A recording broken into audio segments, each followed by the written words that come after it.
Tenemos a la segunda conferencia titulada Cultura de Ética y Compromiso Social para una Sociedad de Paz en América Latina.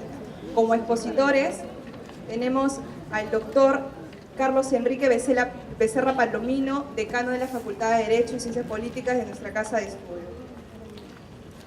Abogado, decano del Colegio de Notarios de Lima por 3 periodos, catedrático de Derecho Registral y Notarial de la Pontificia Universidad Católica del Perú y profesor extraordinario de la Universidad Notarial Argentina. Premio Nacional de Cultura en Derecho.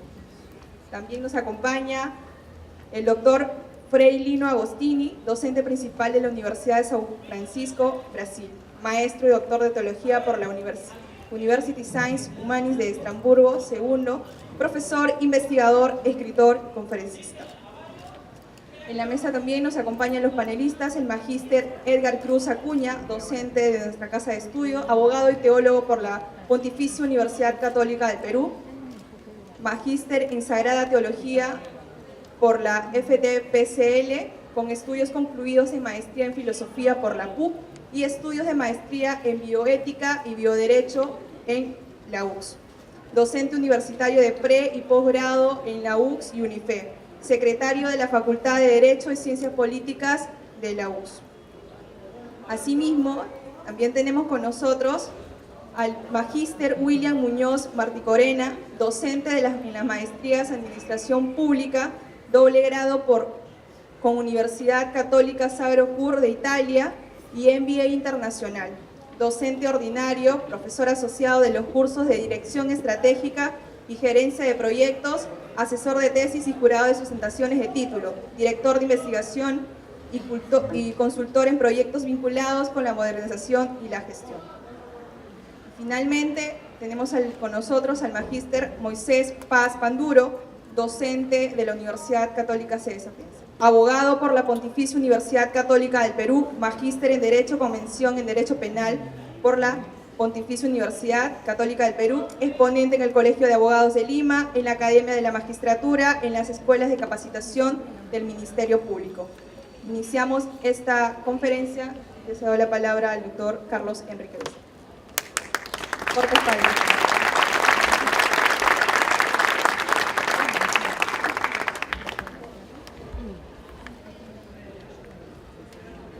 Buenos días, doctor Agostini, queridos panelistas, doctor Luis Solari, invitados de Brasil, a quienes les reitero mi agradecimiento y mi bienvenida, porque es muy importante su presencia para el éxito de este Congreso por la Paz. Yo he denominado a mi exposición, que en realidad es una exposición básicamente orientada a resaltar 2 aspectos importantes. El aspecto de los adelantos tecnológicos y científicos y el sistema jurídico latinoamericano relacionado con la ética y con la paz. Hay una frase de Mandela que dice que la educación es el arma más poderosa que puedes usar para cambiar el mundo. Ya el doctor Solari brillantemente ha resumido cuál es la visión que tenemos sobre la justicia, sobre la paz, sobre la verdad, etc. Y lo mismo también el doctor Marcela. Naturalmente las exposiciones de nuestros distinguidos invitados son extraordinarias y nosotros simplemente queremos complementar algunos aspectos. Nosotros pensamos que la situación actual del mundo, por los adelantos tecnológicos, ha cambiado, viene cambiando, todos los días es un cambio. Resulta que ahora básicamente estamos en una llamada sociedad de conocimiento, que es posterior a la llamada sociedad de información, en la cual, en esta sociedad de conocimiento, existen, digamos, 4 aspectos importantes. Por un lado, la informática y todo el desarrollo de la telemática, con Internet a la cabeza. Después, la robótica, el descubrimiento del genoma humano y las exploraciones espaciales. Eso es lo que nos deja prácticamente el futuro, y además toda la investigación que hay en los aspectos biomédicos. George Miller decía que no existen leyes que puedan detener el progreso, el avance cada vez mayor de la ciencia y la tecnología. Y hay una frase que nosotros leímos en alguna oportunidad que decía que la mitad del conocimiento que tenemos ahora, y aquí a 10 años probablemente no nos van a seguir, y la otra mitad no se ha inventado todavía. Al mismo tiempo, en esta era de transformaciones vertiginosas y constantes, los abogados tenemos pues que tener una nueva visión de nuestra capacidad de desenvolvimiento, de nuestra función. Aquí quiero hacer mención a un tema importante, que es el aspecto de la información. La radio necesitó 38 años para alcanzar un mercado de 50 millones de personas. La televisión necesitó 13 años. Internet 4 años. El iPad 3 años. Y Facebook solamente 2 años. En el año 2013 Google reporta 100.000 millones de búsquedas, que equivale a 3.333 millones por día y 38.576 por segundo. 31.000 millones de búsquedas en Google en el 2008, y en el 2006 solo hubo 2.700.000.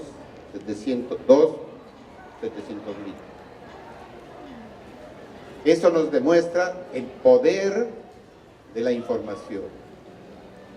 Una persona ilustrada en el siglo XVIII hubiera necesitado toda una vida para conseguir toda la información que contiene una semana de ediciones en el New York Times.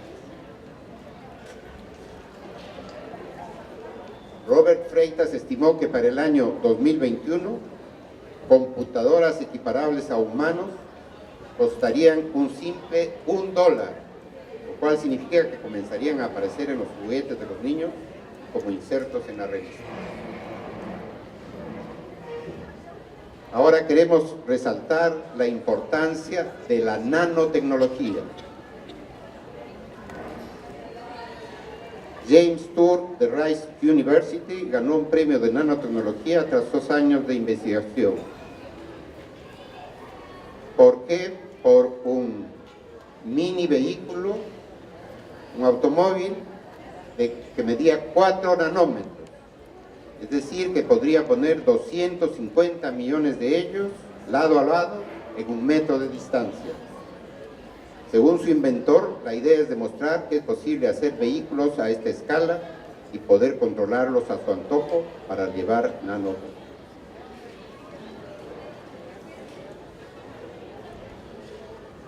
El 17 de junio del 2013, en la Conferencia Internacional de Supercomputación celebrada en Leipzig, Alemania, se anunció la lista Top 500, donde aparece una computadora como la supercomputadora más veloz del mundo, Tianhe 2, capaz de realizar 33.860 billones de cálculos por segundo.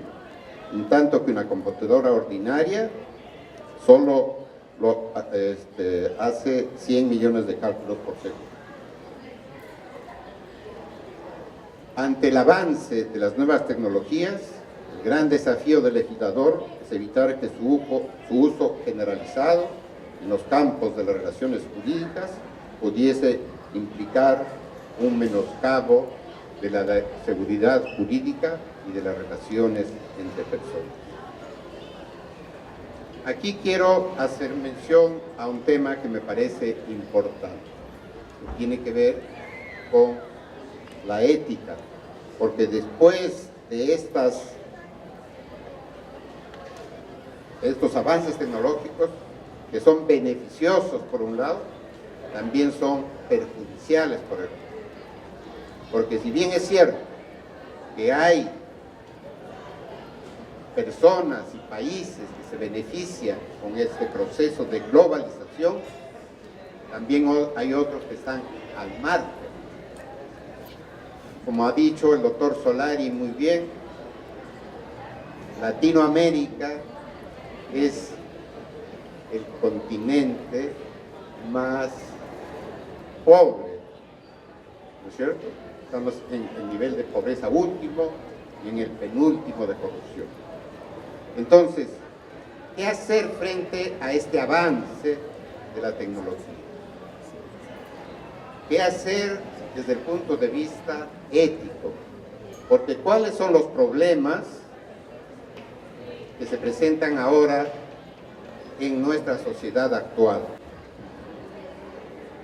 Este es un resumen que ha hecho el doctor Rogelio Llerena Quevedo, profesor de la Universidad Católica, que es una versión de vigencia de la ética en el mundo actual de Chaucer y de Fromm, dos científicos y pensadores. Desasosiego y preocupación ante la realidad de muchas conductas, desorientación generalizada, corrupción en los gobiernos y en las corporaciones, escándalos políticos, macroestafas financieras, guerra preventiva y mercenarización, terrorismo subversivo y de Estado, tiranías, esclavitud moderna, poder sin límites estatal y administrativo, privado y público, transnacional, tráfico de influencias y afines, manipulación de marketing, consumismo, medios de comunicación, corrupción en la administración de justicia, malas artes en el campo jurídico, mercenarización en las profesiones, administrativismo, pragmatismo generalizado en las relaciones humanas, discriminación abierta y encubierta, prostitución rosa y otras, abandono de los débiles, maltrato a ancianos, parricidio, inseguridad y macrodelincuencia, drogas, crímenes directos contra la humanidad, tortura legalizada, violencia normalizada, mala educación formal e informal, cárceles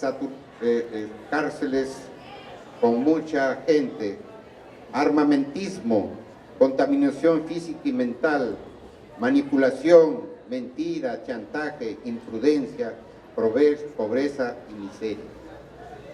Frente a esto, ¿qué podemos hacer? Hay valores éticos importantes y hábitos de referencia. Amor, compasión. Actitud crítica, compromiso, autenticidad, confidencialidad, autocontrol, constancia, autoanálisis, coraje, autoperfeccionamiento, criterio, autonomía, desprendimiento, ayuda, apoyo, diligencia, beneficencia, ecuanimidad, buena fe, buena voluntad, educación, buen trato, coherencia, equilibrio, colaboración, etos, fidelidad, humor, buen humor, finura, buena educación, cortesía, imparcialidad, franqueza, inclusión, fraternidad, identidad, fuerza de voluntad, integración, fundamentación, integridad, generosidad, inteligencia, gratitud, intimidad, honestidad, juridicidad, honor, justicia, equidad, humanidad, justicia social, humildad, justificación, laboriosidad, reserva, legalidad, respeto, legitimidad, sigilo, libertad, simplicidad, liberalidad, simpatía, lucidez, sinceridad, misericordia, soberanía, objetividad, solidaridad, participación, templanza, persona, transparencia, prudencia, valentía, pureza, veracidad, razonabilidad, rectitud. Estos valores y hábitos éticos pues contribuirán a una cultura de paz. Pero yo quiero retomar el tema de los adelantos tecnológicos, la ética y la cultura de paz. Internet es una maravilla. Es algo portentoso. Pero, ¿qué pasa con las personas? Lo que decía Bruno Losato hace varias décadas, decía que el avance de la informática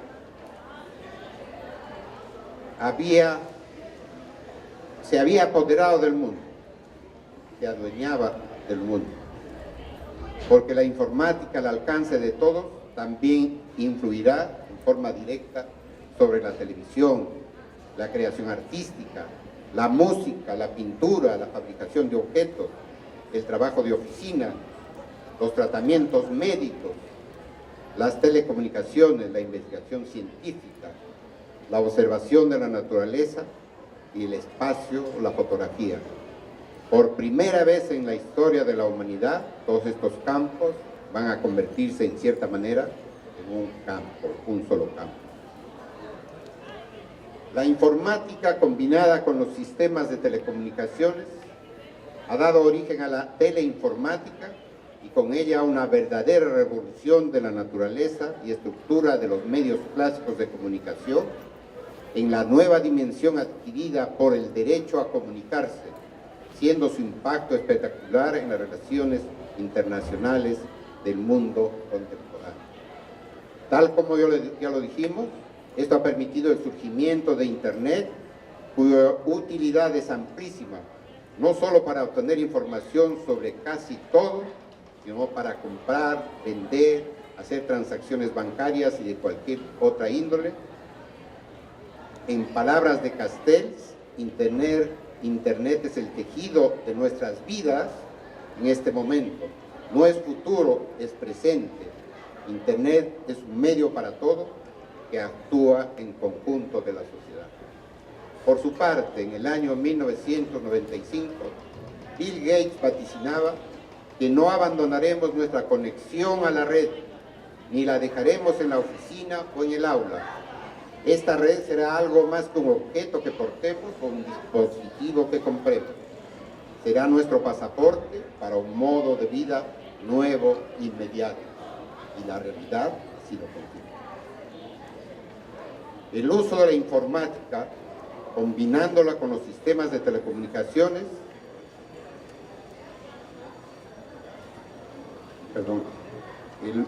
este uso de la informática y de los medios de telecomunicación nos tiene que hacer reflexionar seriamente sobre la responsabilidad que nos toca a los ciudadanos que vivimos en sociedades democráticas respecto del impacto presente y futuro de las nuevas tecnologías. O las ponemos a nuestro servicio y las convertimos en herramientas de desarrollo de la condición humana, o las convertimos en medios para el exterminio de los derechos fundamentales del hombre. Hay una frase que ustedes conocen, Homo homini lupus, de Hobbes, que decía, el hombre para el hombre siempre es un lobo. Y ahora hay una frase también acuñada en el sentido de que el hombre es un lobo para el hombre también en Internet. Las nuevas tecnologías, por más modernas que sean, no hacen necesariamente a los hombres mejores, es decir, personas más honestas o más justas, sino que únicamente son herramientas necesarias para poder comunicarse e interactuar más deprisa y con mayores conocimientos. La globalización y la tecnología, con sus innegables ventajas, repito, también pueden agudizar la desigualdad entre los hombres. El empleo de la informática en casi todas las áreas del quehacer humano y la nueva forma de obtener y entrecruzar cuantiosa información a través de modernos medios ha llevado a configurar el llamado poder informático, entendido como aquella capacidad de influir en la toma de decisiones de carácter político o económico mediante el manejo de la información almacenada en bancos de datos. Y no solo eso, sino que constituye una de las máximas aspiraciones del ser humano el vivir en una sociedad en donde se respeten los derechos fundamentales, entre estos el derecho a la autodeterminación informativa o protección de la intimidad después de la informática. Por ello se requiere de normas que permitan un equilibrio ideal entre la autonomía del individuo y el poder del Estado, dando lugar al llamado pacto social informático, mediante el cual el ciudadano consiente en ceder datos personales a cambio del compromiso estatal que dichos datos serán utilizados con las vías legales. Yo quiero hacer notar lo siguiente. Internet es un magnífico medio de información, pero ¿en qué medida afecta la ética?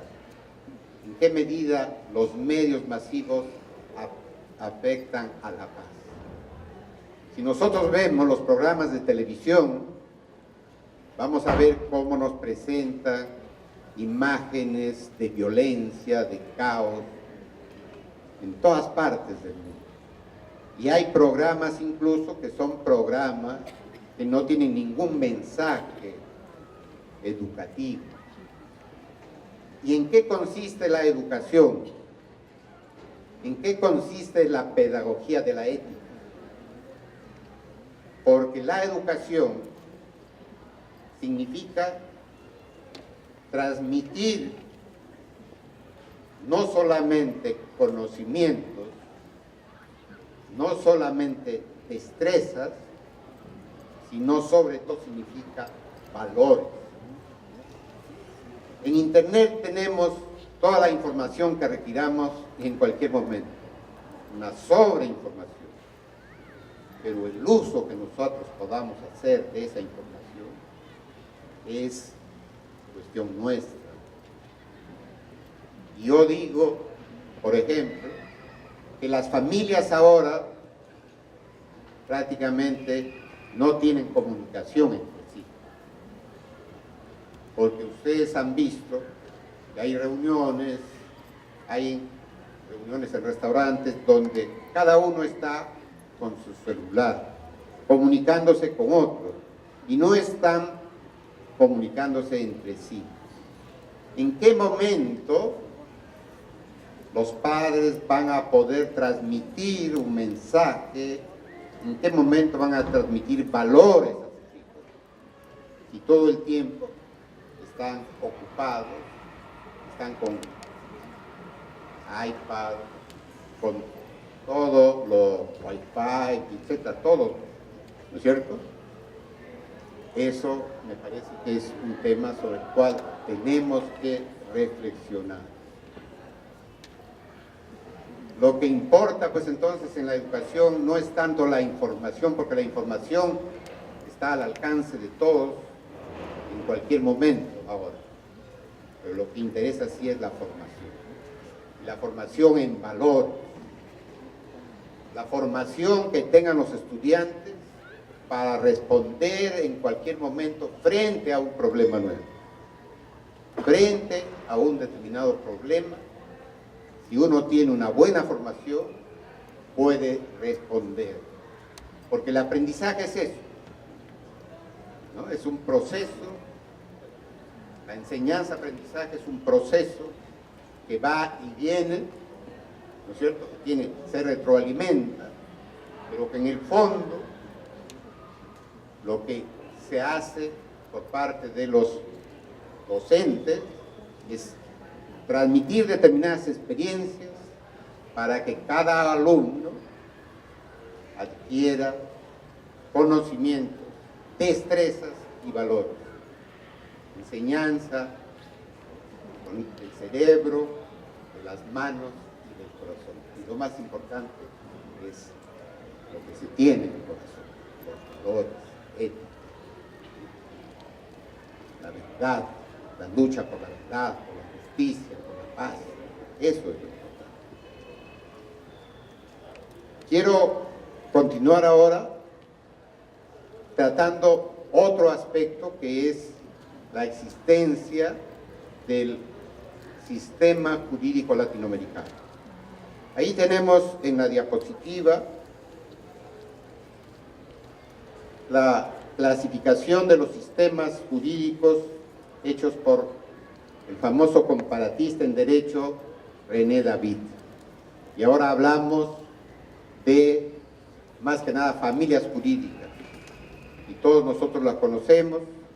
Hay la familia jurídica del derecho civil o derecho latino, del derecho anglosajón, de los derechos religiosos. En fin, hay varias clasificaciones. Una de estas es la de René David, hay de Mario Lozano, como ustedes saben, hay de Rojas Sastre, en fin, una serie de clasificaciones. Pero en el mundo, entonces, la ley tiene pues una diferente aplicación. En el mundo anglosajón, básicamente, como ustedes saben, si bien es cierto que la ley es igual que en el mundo del derecho latino, la ley es la primera fuente del derecho. En el derecho anglosajón tiene muy fuerte la importancia de la costumbre y de la jurisprudencia. Pero nosotros hablamos de un subsistema jurídico latinoamericano.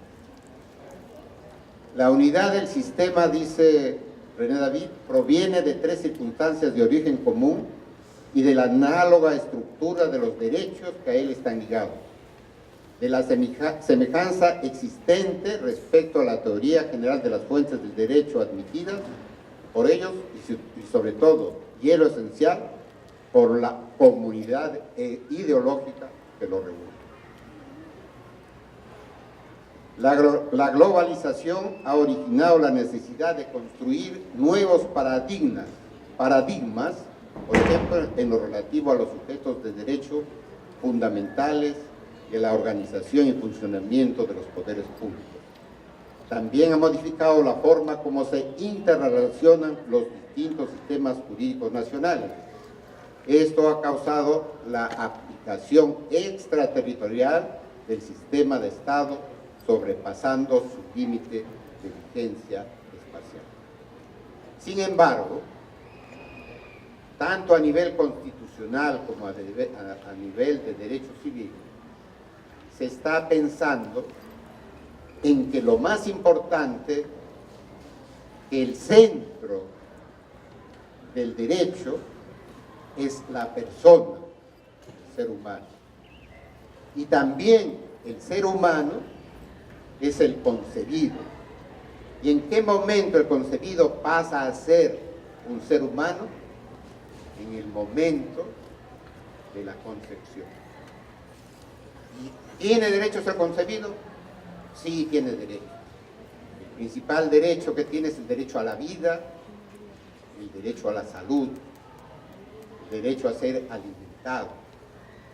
El derecho entonces de este concebido está reconocido y en el Código Civil peruano de 1852, que es el Código Civil más antiguo de América, se dijo que el hombre es de dos clases, nacido y por nacer. Imagínense ustedes, se equiparó al concebido como hombre. Se dijo, hombre es nacido por nacer. Por lo tanto, pues aquí hay un valor fundamental que nosotros tenemos que considerar, que las normas tienen que estar realmente considerando los aspectos esenciales de la vida en comunidad. Porque el derecho sirve para algo, el derecho sirve para regular la vida en comunidad. Y no se trata solamente de una norma desde el punto de vista lógico, según la posición que él señala, sino, por ejemplo, en Brasil, Reale plantea la tesis tridimensional del derecho, y aquí en el Perú, Fernández de Sorego también, por su parte, llega a esa concepción de que el derecho no solamente es norma, sino también es vida social y conducta, porque eso es el derecho. Entonces no puede estar aislado de la realidad. Por razones de tiempo tengo que cortar mi intervención. Ya voy a pasar simplemente a la última diapositiva, con la cual quiero terminar. Creo que es importante que nosotros reconozcamos la existencia del sistema jurídico latinoamericano dentro de esta familia de romanistas, porque nosotros tenemos básicamente una proyección romanista. En consecuencia, es muy importante este Congreso, porque está mirando a Latinoamérica. Nosotros debemos mirar, por ejemplo, a Brasil, la potencialidad del Brasil, la potencialidad de todos los países americanos que hablan español, tiene que ser ponderada, porque si nosotros logramos una unidad, si nosotros logramos cada vez más estar conjuncionados en nuestros planteamientos, en nuestras normas, en nuestros conversatorios, y dejamos de mirar a un sistema diferente, como por ejemplo es el anglosajón, y nos miramos nosotros mismos, nosotros vamos a tener mucha mayor fuerza, porque nuestro derecho es un derecho mixto, que considera, como dice Sandro Schifani, un derecho de la mezcla. Profesor italiano y también otro profesor italiano que ha trabajado ese tema es cerámico en catalán. Quiero terminar con dos frases de Couture. Algunos dicen Couture, pero no es Couture sino Couture porque es catalán, jurista uruguayo, que dice en su decálogo del abogado: estudia, piensa, trabaja, lucha, sé leal, tolera, ten paciencia, ten fe, olvida, ama tu profesión. Pero sobre todo, quiero dedicarme al punto 8. Por favor, el punto 8. Ten fe en el derecho como el mejor instrumento para la convivencia humana. En la justicia como destino normal del derecho. En la paz como sustituto bondadoso de la justicia, y sobre todo, ten fe en la libertad, sin la cual no hay derecho ni justicia, ni paz. Muchas gracias.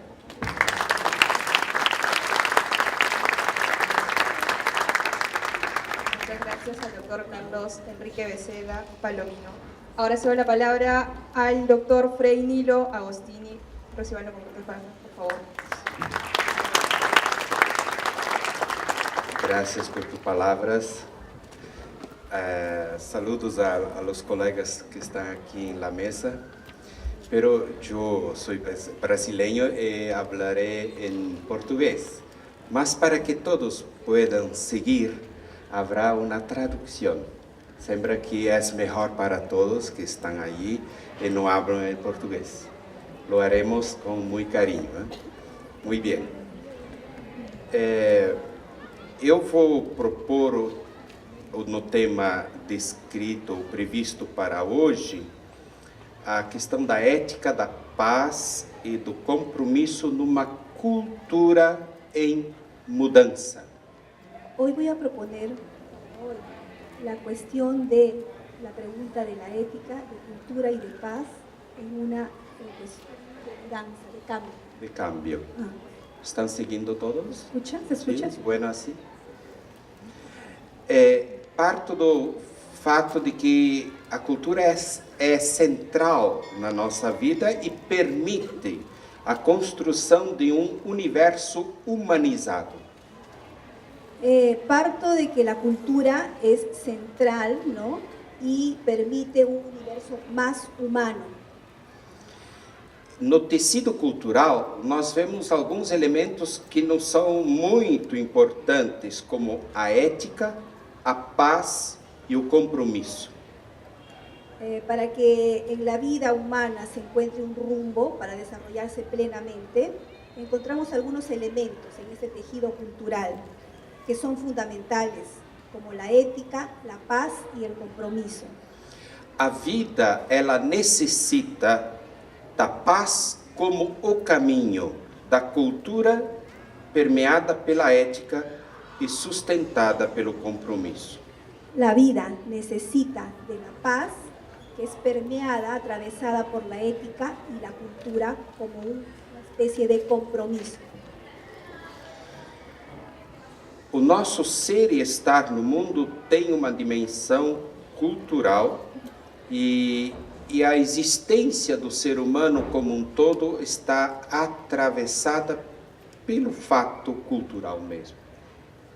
Nosotros nos encontramos atravesados a través de la cultura, por el acto cultural, principalmente.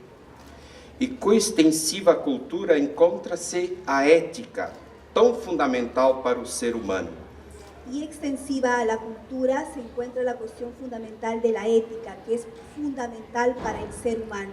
Segundo Rocha, autor brasileiro, sem as exigências éticas que estão na base do agir humano, a cultura, qualquer que seja a época em que ela se manifeste no desenrolar da história, naufraga sempre no mar da violência ou perde-se na noite do barbarismo.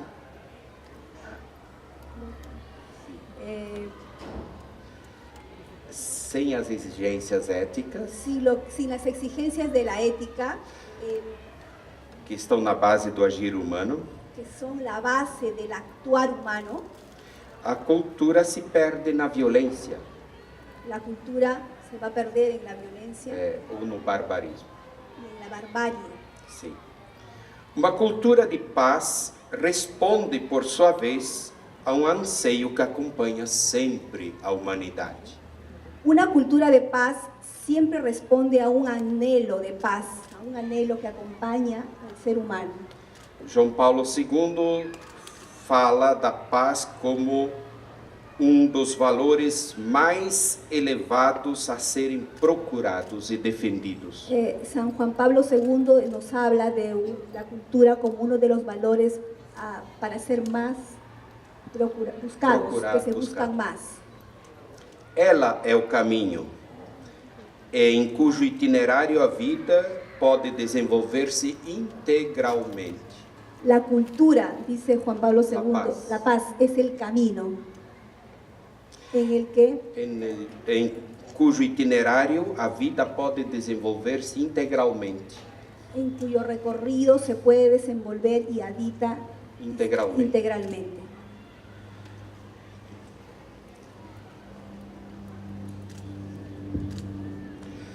A própria igreja utiliza a linguagem da análise cultural para diagnosticar as realidades sociais.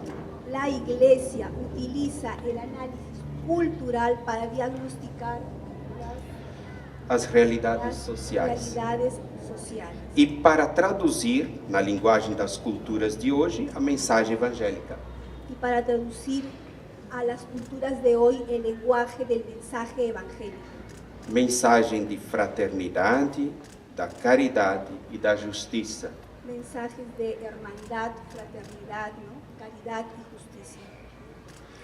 Ocorre que, ao falar de cultura, nós estamos num momento de transformação profundo. Cuando hablamos de cultura, nosotros nos encontramos en un momento de transformación profunda.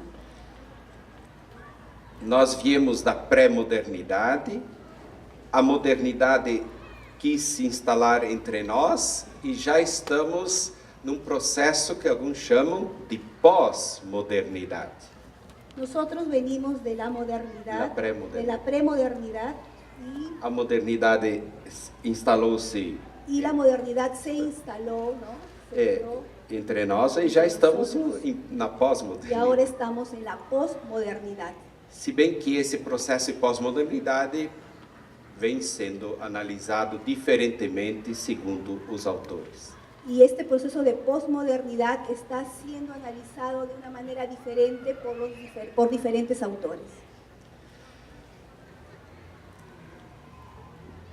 A modernidade trouxe para nós a fé no progresso, calcada na razão moderna.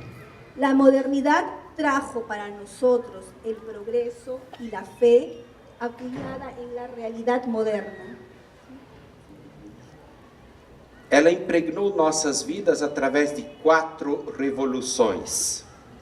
Impregnó, empapó nuestras vidas a través de 4 revoluciones. A revolução científica, política, cultural e técnica. Científica, política, cultural y la revolución técnica. O projeto moderno instrumentalizou a razão para a produção e o consumo. El proyecto moderno instrumentaliza la producción, La razão. razón para la producción E o consumo. y el consumo. E gerou, na verdade, uma incerteza e perda de referenciais. Y generó una incertidumbre y pérdida de marcos referenciales.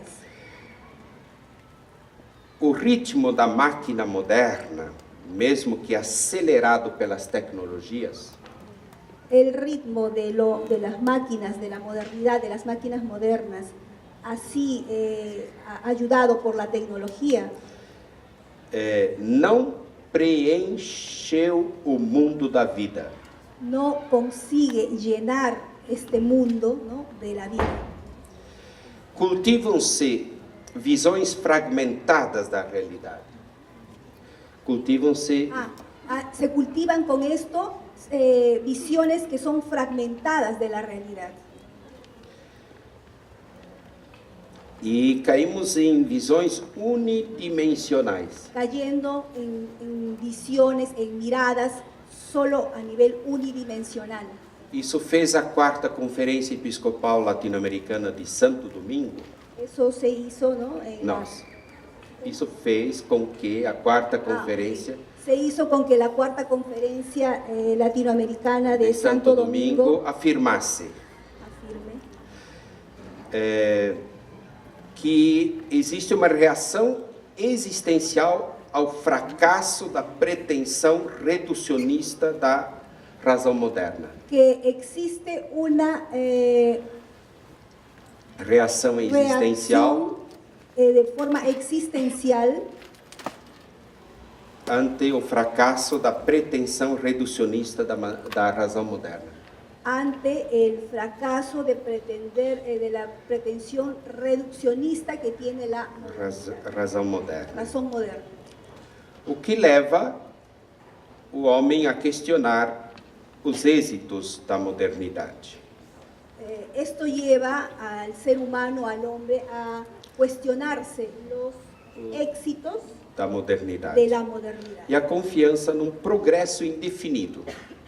y la confianza en un progreso indeterminado, ¿no? Indefinido. E fecha aspas, foi a citação da conferência de Santo Domingo. Estamos em meio a uma mutação. Estamos en medio de un cambio, de una mudanza. Mesclam-se valores, afirma-se a identidade individual, Se mezclan, se combinan los valores, se afirma una identidad muy individualista, individual, e cheia de antagonismos. llena de antagonismos. Antagonismo. Você vê que as duas línguas são muito próximas, né? São irmãs, assim nasceram. Graças. Constrói-se uma visão coisificada do mundo. Se está construyendo una visión muy cosificada de cosas, del Sí. mundo. Vence coisas. Vence. Se ven cosas, Importa desfrutar de coisas. solo importa disfrutar de las cosas. Isto influi na relação com as pessoas. Y esto está influyendo en la relación que tenemos con las personas. As pessoas contam pelas coisas, pelas posses que têm. Las personas tienen valor por lo que tienen E pelo prazer que trazem. y por el placer que traen estas cosas a las personas. Importa usufruir. Importa gastar. Existe aqui um fenômeno, dentro desse momento que podemos chamar de pós-modernidade, Existe un fenómeno en este momento que se llama de posmodernidad, que é a manifestação miniaturizada do processo de personificação. que es la manifestación miniaturizada, en miniatura, del proceso de personificar, ¿no? De personificação. Por exemplo, a convivência social segue a lógica das miniaturas. Un ejemplo es que el convivir, la convivencia social que tenemos sigue una lógica, y es la lógica de miniaturizar. Criam-se grupos afins, Se generan grupos afines, circuito de redes fechados, grupos cerrados, ¿no? Grupos cerrados, sim, minigrupos. y grupos.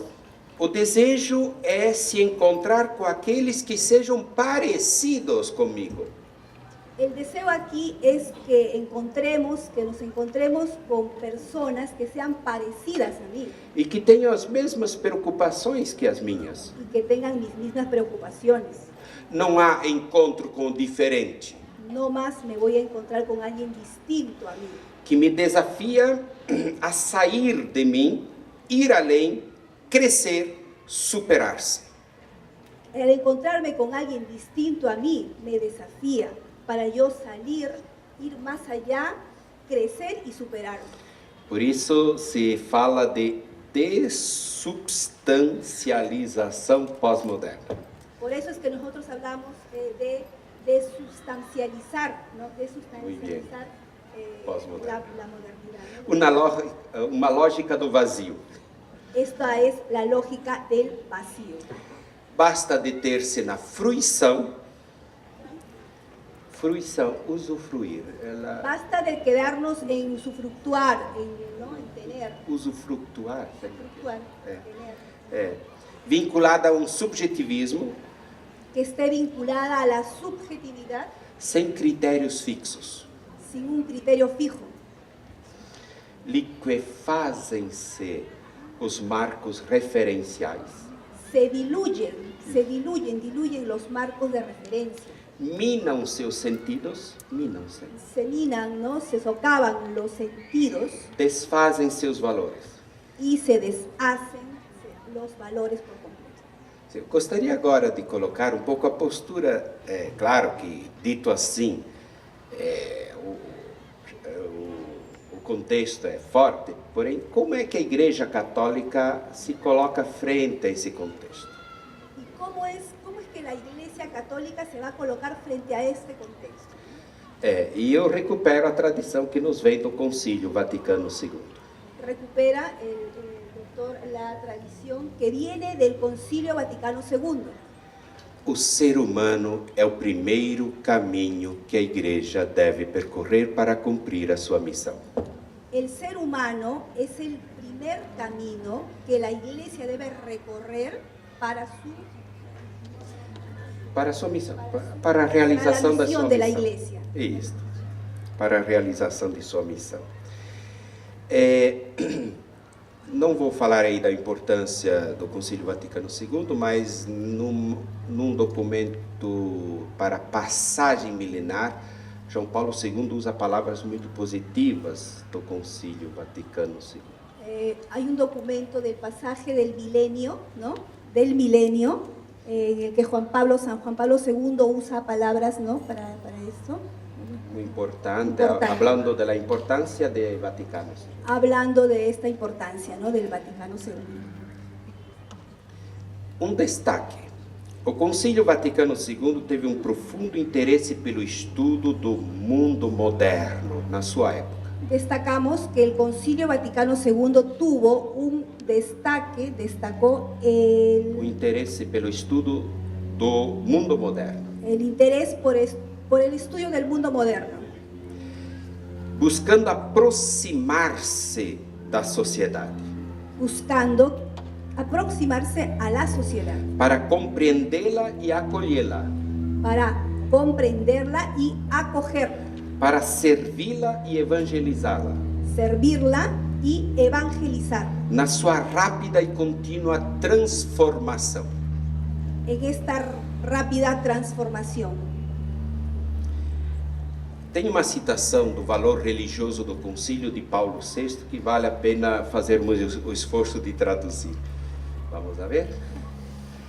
Em vez de diagnósticos deprimentes, En lugar de diagnósticos tristes, deprimentes, o concílio dirigiu remédios encorajadores. el concilio se dirigió, encontró Con una especie de remédios encorajadores. corajosos. Em vez de presságios funestos, En lugar de presagiar cosas funestas, terribles, partiram do concílio mensagens de confiança. partieron del concilio mensajes de confianza Para o mundo contemporâneo. para el mundo contemporáneo. Mais para sentir, não vou ler todo o texto, mas mostra um modo de proceder da igreja frente ao mundo moderno.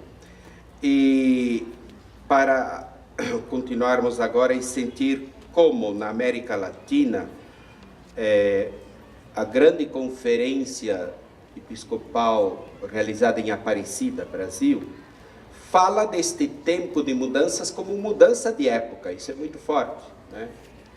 En la conferencia de Aparecida Sim, se habla de este cambio muy fuerte, cambio de época. cambio de época.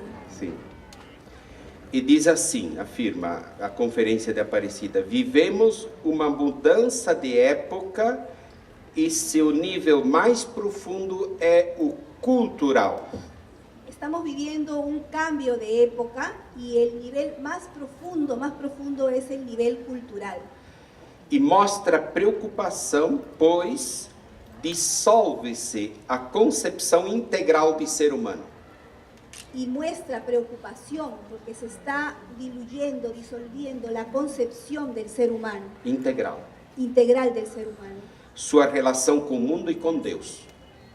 Y su relación con el mundo y con Dios. Os bispos latino-americanos e caribenhos em Aparecida Los obispos latinoamericanos y caribeños en esta conferencia de Aparecida expressam o interesse de saber como este fenômeno afeta a vida de nossos povos. tienen el interés de saber cómo este fenómeno afecta la vida de nuestros pueblos E o sentido religioso e ético de nossos irmãos. y el sentido religioso y ético de nuestros hermanos. Bom, aí eu sigo para a última parte, que é realmente voltar à questão de uma cultura ética, de paz e compromisso. Dada o olhar positivo da igreja, porque está sempre diante de pessoas concretas, homens e mulheres, nós olhamos esse tempo que nos é dado viver como cheio de oportunidades. La mirada que tiene la iglesia, ¿no? Como un tiempo lleno de oportunidades. Sim.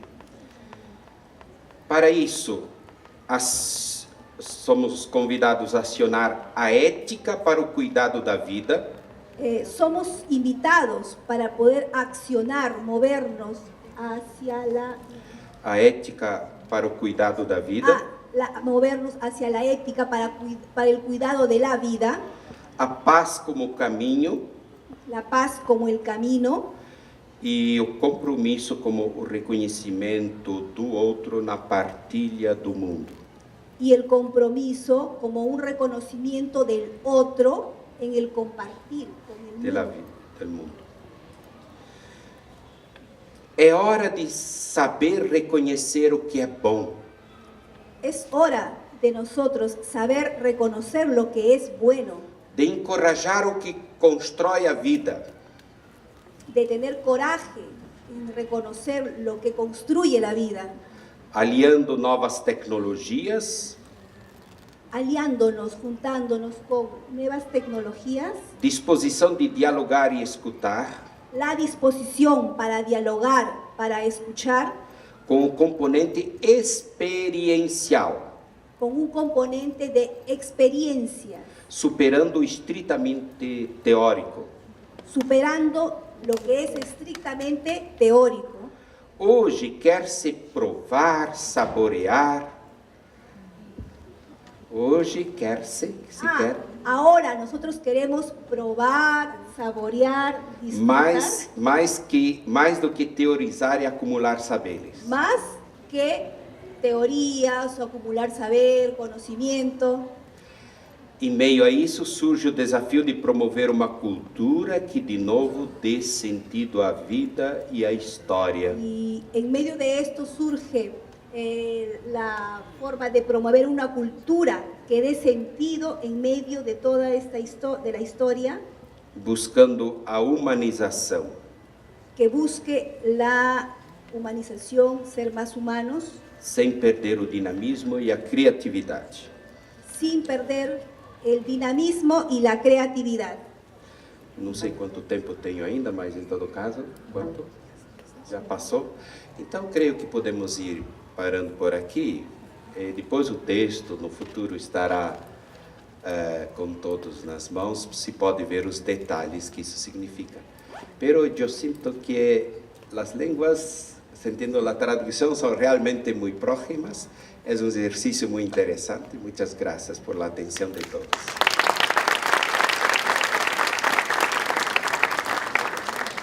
Muchas gracias. Ahora continuamos con el doctor Edgar Cruz Acuña.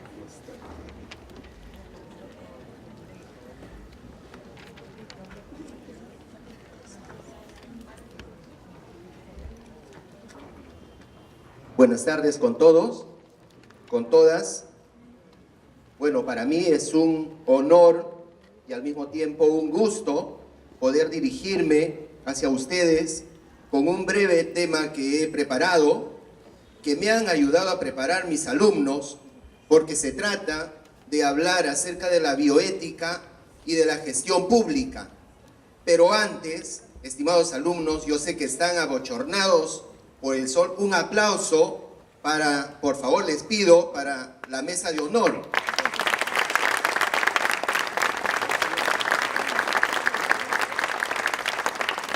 En efecto, ¿por qué tengo que hablarles de este tema? Voy a hablarles de una manera sencilla, comprensiva, y el motivo es porque yo estoy haciendo una maestría en bioética y bioderecho. Soy abogado, tengo estudios de filosofía y de teología.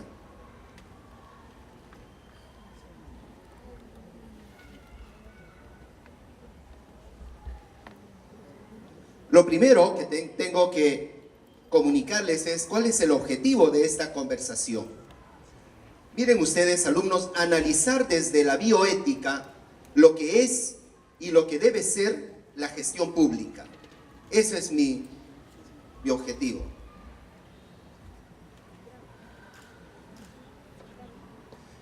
Miren ustedes, la bioética se interesa de todos los aspectos de la vida. Eso es lo que tenemos que recordar en principio. En ese sentido, vean alumnos, los temas de bioética nos incumben a todos.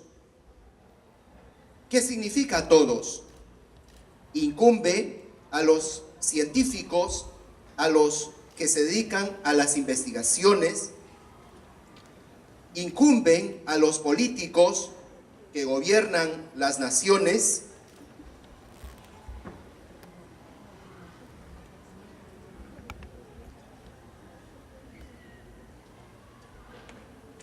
implica también, alumnos, a la familia cuando tienen, ¿no es cierto?, que ponerse de acuerdo, ¿no?, tratar acerca del tema de los hijos, de la economía.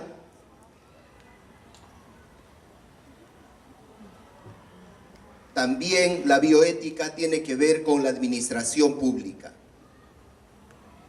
¿Qué es la bioética y para qué sirve? La bioética, ¿no es cierto?, dentro de las numerosas definiciones que se tiene, es la ética de la existencia de la vida en movimiento, comprender la vida a la luz de los principios y de los valores. Por esta razón es que la bioética está relacionada con el tema de la paz, porque la paz está relacionada, vinculada con nuestra vida. ¿Qué principios en bioética? También hay diversas teorías, pero dentro de las teorías yo he cogido algunos principios que son básicos, como la dignidad humana y los derechos humanos. Principios como beneficencia y no maleficencia, en el sentido que debemos procurar siempre hacer el bien y no hacer el mal. Principios como autonomía y responsabilidad, porque no solamente se trata del ejercicio de la libertad sin límites, sino ejercerlo con responsabilidad. Asimismo, por ejemplo, en cuanto a los servicios médicos y también en otros aspectos, se ve el tema del consentimiento y que tiene que ser informado. Otro principio, por ejemplo, que recoge la bioética es la igualdad, la justicia, la equidad.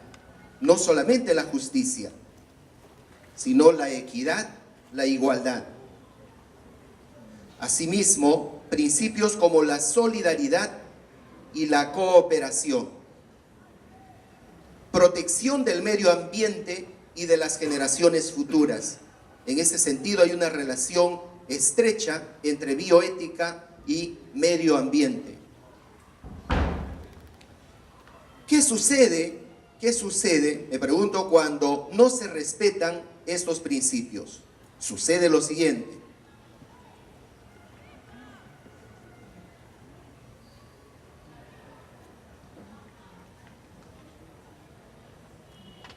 Sucede, por ejemplo, que los investigadores hacen mal uso de sus investigaciones en animales y en otros seres. Sucede, por ejemplo, que se interviene en la vida humana en proceso de gestación. Sucede también que se hacen investigaciones con seres humanos. Lo que están viendo al frente sucede también cuando los políticos no asumen su responsabilidad y se van a dormir al Congreso. Sucede también, alumnos, y estamos viendo estos días de esas noticias, ¿no es cierto?, que políticos tratan de decidir el destino del mundo y lo ponen en peligro.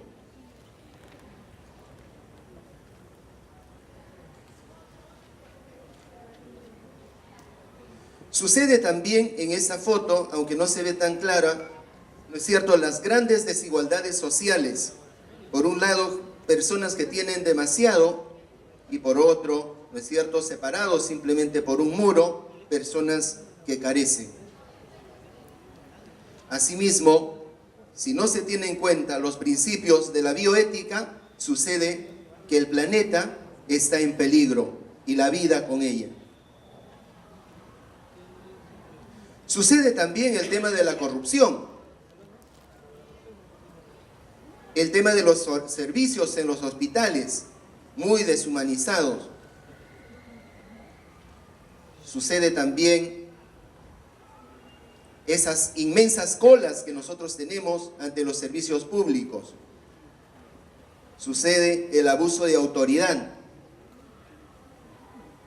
Sucede el acoso en los centros de trabajo. No hay principios, no se practican los principios bioéticos. Rápidamente paso al tema de la gestión pública. ¿Qué es y para qué sirve? Nos dicen que la gestión pública es la correcta y eficiente administración de los recursos del Estado. Muy bien. ¿Cuál es esa finalidad entonces de los servicios públicos, de la gestión pública? Satisfacer las necesidades de los ciudadanos e impulsar el desarrollo del país.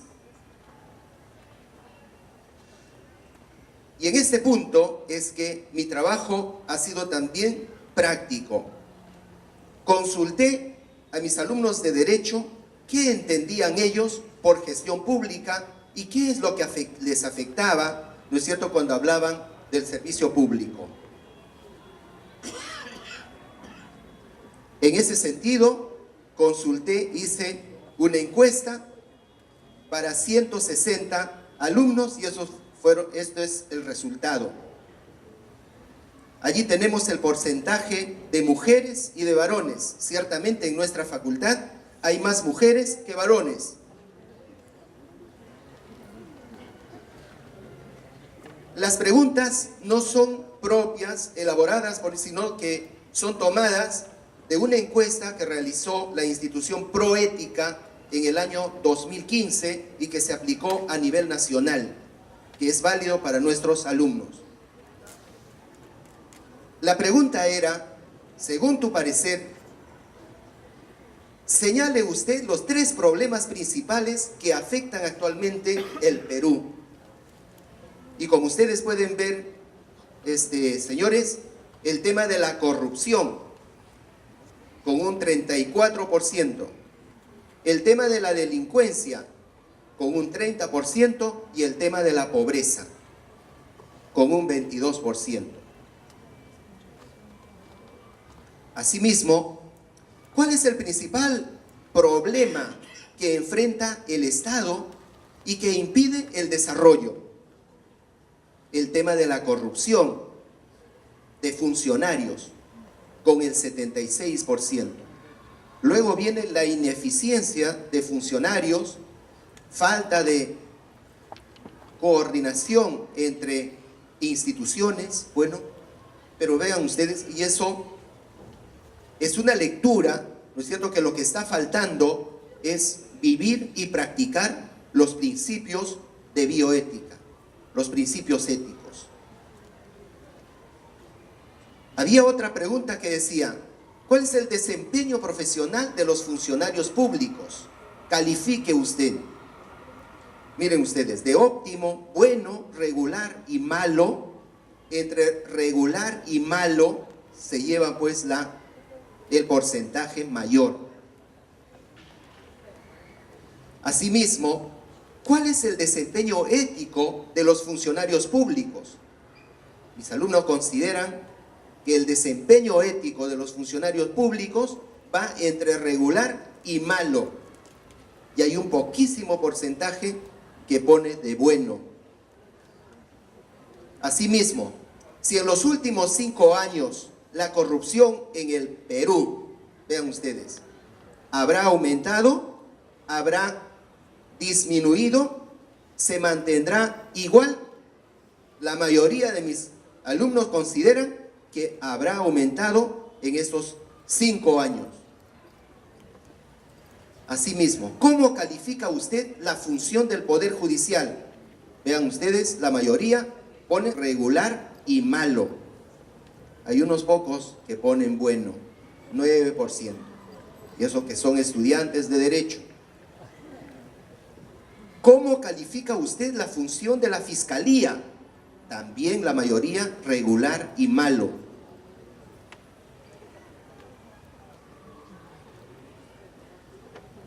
¿Cómo califica usted la función del Legislativo? Vean ustedes, regular y malo. ¿Cómo califica la función de la Policía Nacional? Vean ustedes, regular y malo. ¿Cómo califica la función del Poder Ejecutivo? Tiene más o menos similares resultados. ¿Cuál de las instituciones considera usted que es la más corrupta? Judicial, policía, Congreso, Fiscalía, Ejecutivo. El Congreso nos lleva ahí la diferencia con más del 60%. Asimismo, ¿por qué cree que no se soluciona la corrupción? Vean ustedes lo que piensan nuestros alumnos. Todos están amarrados. Faltan leyes adecuadas. No se investiga, etcétera. Pero la mayoría piensan que todos están amarrados. Y como dicen algunos, donde pones la mano, salta la herida.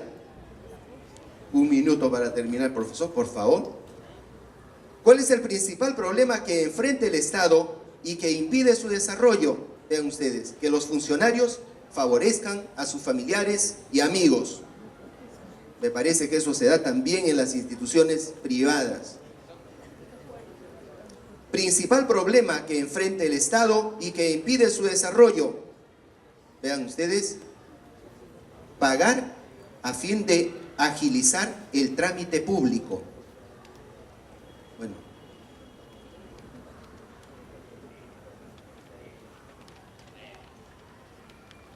voy a pasar algunas láminas. Frente a las coimas y sobornos, ven ustedes, ¿cuál es la que prima allí? No me solicitaron, felizmente, ¿no? La mayoría. Me solicitaron dar, pero no di. Qué bien, ¿no? Cuando le solicitaron coimas y sobornos, ¿usted tuvo la posibilidad de denunciar? La mayoría dice que no. ¿Le gustaría a usted ejercer la profesión como funcionario público? La mayoría, sí. En el rango de 0 a 5. ¿Qué importancia tiene la formación en valores? Vean ustedes, para nuestros alumnos, mucha importancia. Y eso es consolador. ¿Considera la ética un elemento clave para el desarrollo del país? Totalmente de acuerdo. Un 88%, y gracias a ustedes por su paciencia. Muchas gracias, doctor Edgar.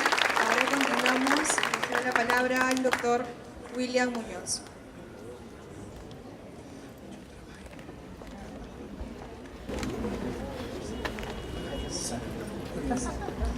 Buenas tardes.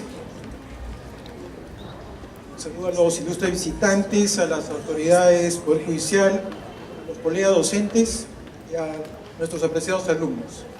He dicho que mis reflexiones serán parciales, bueno, en tanto que no soy un experto en esos temas de ética, y porque mi opinión viene de mi formación, que es en la gestión y la economía. Por otro lado, porque tengo mis propios naturales sesgos profesionales. Siguiente slide, por favor. Bueno, mi reflexión la hago sobre la Universidad C. Sapiens, que es lo que más o menos conozco, ¿no? Y fundamentalmente para entender qué es, qué no es ético. Por ejemplo, la visión de la universidad refiere que somos una comunidad académica. Entonces, no somos una ONG, no somos una fundación. Actuar como estas instituciones sería no ético, tal vez inmoral, ¿no? Luego, en cuanto a la misión, ¿no? Tenemos que ver con la investigación, la proyección social y el servicio a las comunidades. Pero acá yo doy una alerta. No es que la extensión sea algo independiente y autónomo. La extensión fluye de la formación y la investigación de la universidad, ¿no? Entonces, ahí hay un vínculo muy estrecho. Yo, repito, no soy ONG ni soy una fundación, ¿no? Yo aplico el conocimiento. Siguiente slide, por favor. Bien, como en la misión de la universidad referimos a que apuntamos hacia el bien común, yo quería entender qué es el bien común. Y me parece muy elemental, ¿no? El bien común no es el bien de algunos, sino es el bien para todos. Para todos, ¿no? En ese caso, también se refiere que alude a unas condiciones de vida social, ¿no? Que buscan o pretenden la perfección. Siguiente slide, por favor. Bien, en cuanto a Score de Ecclesia, que es la regla que orienta la operación en una universidad católica, vemos que esta efectivamente subraya el aspecto de comunidad académica y de la formación en competencias. Consiguientemente, entiendo que nuestra visión y misión se corresponde con esta regla, ¿no? Luego, tenemos que generar el desarrollo, pero con un esmero en el servicio, ¿no? Entiendo que no es ético ser ineficiente, porque uno debe capitalizar, debe optimizar los recursos recibidos. Hay una referencia específica al personal no académico de una universidad, ¿no? Siguiente, por favor. Bien. Reitera en muchas oportunidades la Carta Apostólica Score de Ecclesia la importancia de formar personas especialmente competentes, ¿no? También que una universidad católica está llamada a una continua renovación. Recientemente el presidente del Banco Mundial, Jim Yong Kim, hizo referencia a que al 2030 50% de las carreras actuales van a desaparecer. Esto realmente genera, ¿no?, un escenario y preocupaciones y señales de alerta para que los diseñadores de carreras, para que las universidades justamente repiensen, ¿no?, su propuesta formativa. Y obviamente también la universidad con conocimiento y con investigación se proyecta a responder a los principales problemas contemporáneos. Siguiente. Como yo estudio las organizaciones, una organización que cambia, se asiste en un plan estratégico, ¿no? Se asiste en objetivos de mediano y largo plazo, que tienen metas, que asignan personas para su ejecución, ¿no? Y acá viene el tema de que para alinear, mejor dicho, para que haya una buena ejecución de esta estrategia, se requieren de las personas adecuadas. Ya en un anterior slide hacía referencia a Score de Ecclesia, que se requiere una selección muy fina de los docentes y del personal administrativo en una universidad, ¿no? Porque el alineamiento estratégico tiene que llevar a cabo actividades que realmente generan valor añadido y no otras, ¿no? Es decir, en esta perspectiva no es ético hacer actividades que no estén alineadas con la visión y con la misión de la universidad, ¿no? En todo caso, no es prioritario. Siguiente, por favor. Y acá hay un esquema de lógica no ética y ética, ¿no? Por ejemplo, ¿será suficiente con hacer lo mejor posible? Eso al menos no es válido para un cliente insatisfecho, ¿no? ¿Por qué? Porque en esta lógica reactiva no se parte de lo que se puede hacer, con la gente que se tiene, y pensando que es suficiente hacer, bueno, lo que se pueda. Más bien, ¿qué se debe hacer? ¿No? Se debe definir previamente lo que hay que lograr, ¿no? Definir qué se quiere y con qué nivel de calidad. Luego, mediante un proceso de análisis, inferir lo que hay que efectivamente realizar, ¿no? Por último, hay que analizar qué conjunto de competencias, ¿no?, deben tener aquellas personas que tendrán la responsabilidad, ¿no?, de ejecutar los procesos previamente definidos. Bueno, sobre la ética, una definición muy apretada que tiene que ver con que es el actuar para conseguir el fin deseado, típicamente la felicidad, ¿no? No se trata de mínimos, sino de máximos. Es buscar la excelencia, ¿no?, que nos lleve a humanizarnos, a perfeccionarnos y a mejorar continuamente, ¿no? El estilo directivo de las personas que dirigen, porque ojo, ¿no?, de todos los problemas que hay en una organización, el único responsable es el directivo, ¿no? Y este directivo no solamente debe ser competente, sino el más ético en la organización. Este es un cuadro comparativo, ¿no? Traté de entender cómo gestionan la ética universidades católicas, ¿no? Tengo un cuadro que compara la PUC, la Pontificia Universidad Católica de Perú, Sacro Cobre de Milán, Universidad Católica de Manizales, Colombia, y la Pontificia Universidad Javeriana también de Colombia. Interesante porque, por ejemplo, en el alcance, la Universidad Sacro Cuore muy inteligentemente no solamente involucra a la comunidad universitaria, sino también a sus terceros relacionados, entre ellos fundamentalmente los proveedores. Se entiende claramente por qué.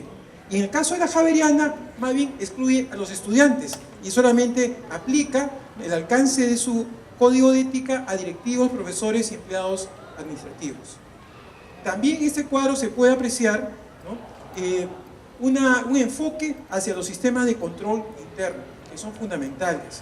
No puede haber ética sin buenas prácticas de gobierno, no puede haber ética sin evaluación y rendición de cuentas, no puede haber ética sin transparencia, ¿no? Finalmente, no puede haber ética sin una gestión de los stakeholders. En particular, refiero yo a los proveedores, ¿no? Porque lo más ético es transparentar. Rápidamente acá, utilizo la parábola de los talentos para tratar de ejemplificar lo antes expuesto. ¿No? Ya todos saben la historia del señor que se fue y que entregó su riqueza. A uno le dio 5, a otro 2 y a otro solamente 1. Aparentemente injusto el señor, ¿no? Bueno, la distribución no fue equitativa, ¿no? Los 3 receptores no tenían las mismas habilidades y el hombre conocía a sus siervos. La entrega se hizo en función a sus capacidades, en función a sus competencias. Al siguiente. Acá hay un ejercicio cuantitativo, ¿no?, propio de los economistas. Vemos que le dieron, en total se repartieron 8 talentos y se generaron 7, porque la persona que recibió un talento no enterró su talento y no generó absolutamente nada. Supongamos que la sumatoria 15 es el bien común, ¿no? ¿Qué hubiera pasado si el señor, ¿no?, hubiera asignado mal los talentos, si le hubiera dado 5 al ineficiente, a Juan, ¿no?, y hubiera obviamente devuelto nada? Pues que el bien común no hubiera sido 15, sino 11. ¿Qué trato de dar a entender? En estos tiempos de conocimiento del tercer milenio, ya no basta con satisfacernos con lo que alcanzamos. Ese 11 anterior no podría tal vez satisfacer a algún directivo, a algún responsable, a algún gerente. Hoy tenemos que optimizar, ¿no?, porque finalizo reiterando la necesidad de que un uso ineficiente de los recursos es no ético e inmoral, ¿no? En arca abierta, el justo peca. Entonces hay que transparentar, hay que hacer diseños organizacionales, hay que monitorear, que hay que rodearse de gente, sobre todo en una universidad católica, ¿no? Ya lo dice Scor de Ecclesia, debo tener docentes y personal administrativo de calidad. No hacerlo así me parece no ético. Muchas gracias.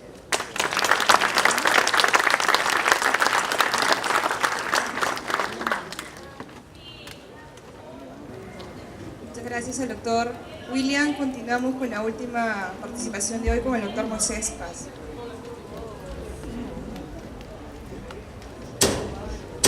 Buenas tardes. Voy a tratar de ser breve. Soy la última ponencia, entiendo que están cansados. El tema de mi ponencia era vinculada a la gestión pública, la ética y la paz. Sobre ello, muy diestramente ya han expuesto los ponentes que me han antecedido, que tienen mucha más capacidad y certificación seguramente. Pero... ok. Como ya lo refirió el doctor Edgar Cruz, efectivamente, ¿para qué sirve la gestión pública? De manera breve y resumida, sirve para satisfacer las necesidades de las personas, de la sociedad, de los seres humanos. Realmente, la gestión pública y todas aquellas personas que participan de ella, ¿satisfacen las necesidades de las personas? Esto es incorrecto. Y no estamos hablando de actos de corrupción, simplemente estamos hablando de que en su diario actuar no cumplen con las normas. Por ejemplo, en el caso del sector salud, existen una serie de normas que se han dado a través del tiempo para que puedan atenderse por el sector salud quienes aportan a salud, así se denomina en el Perú. Pero misteriosamente el Estado, el Ministerio de Salud, específicamente los hospitales, han encontrado una interpretación a la norma según la cual así haya trabajado 20 años, pero ha tenido intervalos de un mes en cada uno o de días, ya no se considera hasta 12 meses para lo que denominamos periodo de latencia. ¿Qué es el periodo de latencia? Que durante los meses que no puede trabajar y no puede aportar, el Estado también debe atenderlo. Y esto porque dicen, tenemos que interpretar la norma porque el Estado no tiene recursos para atender a todos. No tiene recursos para atender a todos, seguramente que sí, pero entonces con su interpretación equivocada, totalmente equivocada de la ley, personas que aportaron durante 10, 15 años van a morir. Esto es lo que sucede en nuestro país. He conocido casos personalmente, casos vinculados a la propiedad. Lo tiene que ver el Poder Judicial. Evidentemente tienen un área de relaciones externas que pueden no intervenir en las acciones del magistrado, no influir, no decirles, señor juez, resuelva de tal manera, pero sí pueden darle celeridad. Se ve en nuestro país, en el Perú, los peruanos que estamos presentes, cotidianamente en la televisión, señoras ancianas que son desalojados por sus propios hijos porque les hicieron una firma falsa, personas que nunca conocieron a la persona que los está desalojando hasta el mismo momento del desalojo, que los sacan de sus casas porque simplemente se coludieron con el registrador público, etcétera. Malas personas, como siempre hay en toda profesión, y terminan saliendo. Esto se conoce, pero ¿acaso se le da celeridad? La firma es falsa, a todas luces, pero el perito grafotécnico, ¿cuánto se demora en realizar la pericia? Meses. ¿Cuándo la fiscalía le remite la pericia? ¿Cuándo se da la ratificación? Y toda una serie de procedimientos que el código establece. Si es que se van por la vía penal, por falsificación de documentos, o si es que se van por la vía civil. Correcto, para mejor derecho de propiedad seguramente. Mi especialidad es penal, quizás me pueda equivocar, por favor, pero debe ser así. La gestión pública no la veo funcionar. La gestión pública, sobre todo en salud, donde está la vida de las personas de por medio, en juego, no funciona. Y no estoy hablando de corrupción en ningún momento. Eso es paz. los funcionarios, los servidores públicos que se niegan a brindar la atención, están actuando con valores éticos, morales. Sí, pero me van a botar de mi puesto. Sí, pues, es verdad, seguramente tienes una familia que mantener, pero también la vida de una persona se está pagando por ti. ¿Y esto por qué sucede?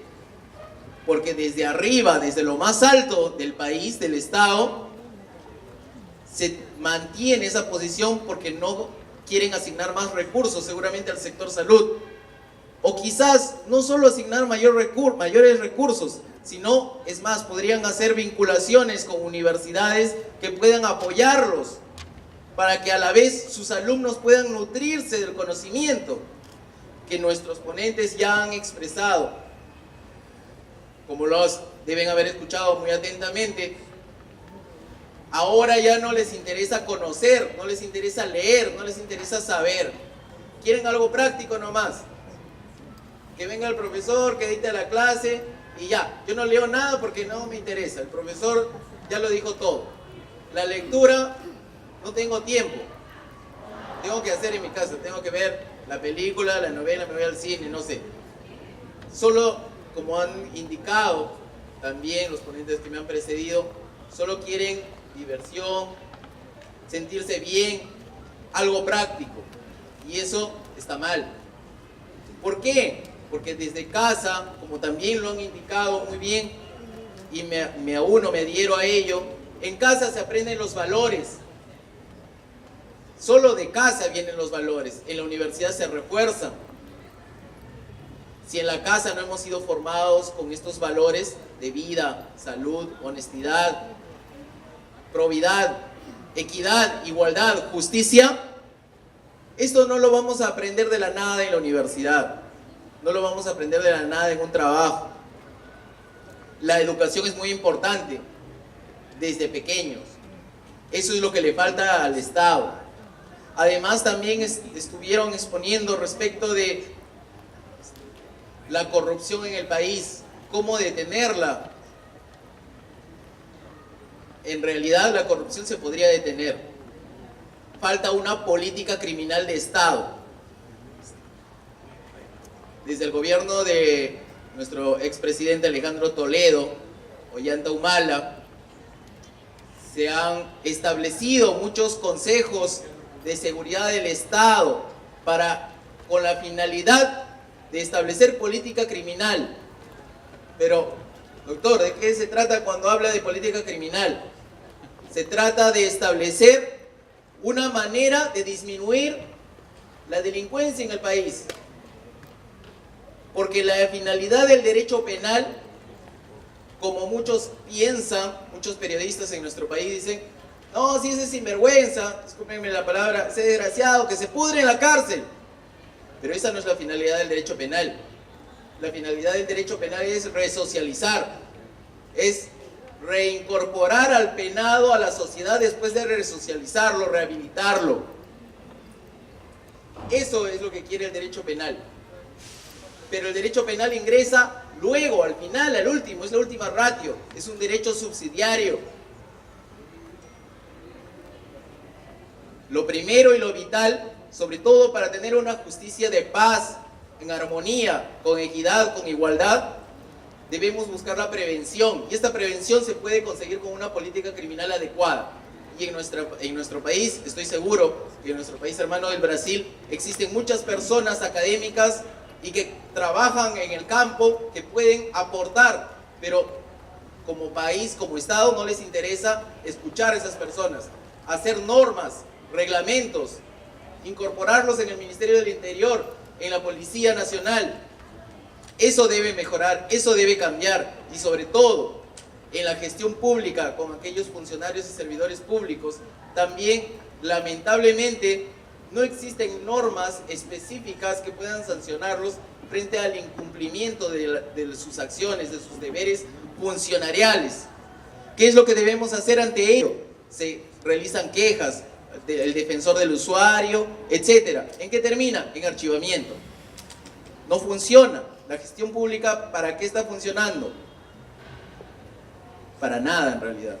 se debe buscar, como también me precedieron muy brillantemente, se debe buscar normas aplicables a cada caso concreto, a cada sector: salud, interior, vivienda, economía, transporte. Sin ello no podemos avanzar, no podemos tener una sociedad justa, equitativa, igual para todos. Muchas gracias.